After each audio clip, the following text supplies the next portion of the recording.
한일 간의 갈등으로 인해 일본을 향한 한국인 관광객이 급감하자 일본인들 사이에서 여러 이야기가 나오고 있어 어떤 내용인지 알아보았습니다. 5일 스가 관방장관은 기자회견에서 한일 관계에 대해 매우 어려운 상황이 계속되고 있다. 이것은 전적으로 한국의 부정적인 움직임이 이어지고 있어서이고 매우 안타까운 상황이다라며 한일 관계 악화의 원인이 전적으로 한국에 있다는 발언을 했습니다. 일본 정부가 한국 탓을 하고 있는 사이 일부 일본인들 사이에서는 아베 총리를 비판하는 목소리도 들려오고 있습니다. 일본 주간지 플래시는 한국인 손님 제로, 일본 관광지가 울고 있다라며 한일 갈등의 직격탄을 맞은 일본 관광지에 대한 내용을 보도했습니다. 내용은 예상대로 한국인 여행자가 심각할 정도로 없다는 것이었는데 의외의 이야기도 있었습니다. 일본 베푸시의 유명 쇼핑센터 유메타운 직원은 한국인 전세버스가 한 대도 오지 않는 상황이어서 매출에 큰 타격을 받고 있다 전했습니다.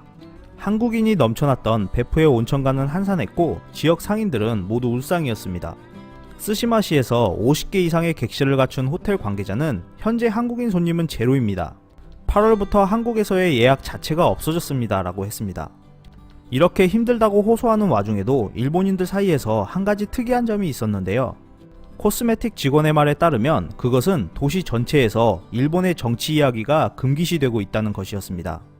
한국인이 왜 안 오는지 영문도 모르는 일본인도 있었고 혐한 방송만 접해서 한국인이 오지 않아도 일본인 손님만 상대하므로 영향이 없다라는 반응을 보인 곳도 있었습니다.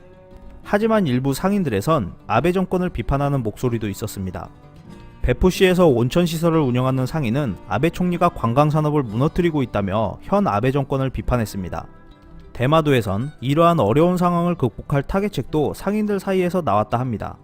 4일 석가누지는 반일 영향으로 인해 한국인 관광객이 급감했다고 전하면서 나가사키와 스시마에서 이러한 상황을 역전시킬 수 있는 한 가지 방법이 일본인을 향한 매력 발산이 열쇠인가라는 내용을 보도했습니다. 신문에 따르면 스시마 관광대사인 마치오 씨는 역사도 있고 산도 있고 등산도 할 수 있고 자전거도 있다. 낚시터로도 유명하고 해산물을 본토에서 맛볼 수 있는 신선함도 있다라고 하면서 뭐니뭐니 해도 싸다라고 매력을 어필했습니다. 이어 신문은 이전에는 한국인이 너무 많아서 스시마에 일본인들이 오지 않는다고 마치오 씨에게 들었는데 지금이라면 매력있는 대마도를 독차지할 것 같다고도 했습니다. 대마도는 한국 사람이 여행 가기에는 저렴하지만 일본인이 여행 가기엔 비용이 많이 들어 안 가는 것으로 유명했는데 마치오 씨의 말처럼 매력을 어필해 일본인들이 많이 찾아갈지 지켜봐야 할 것 같습니다. 이상 피커TV였습니다. 감사합니다.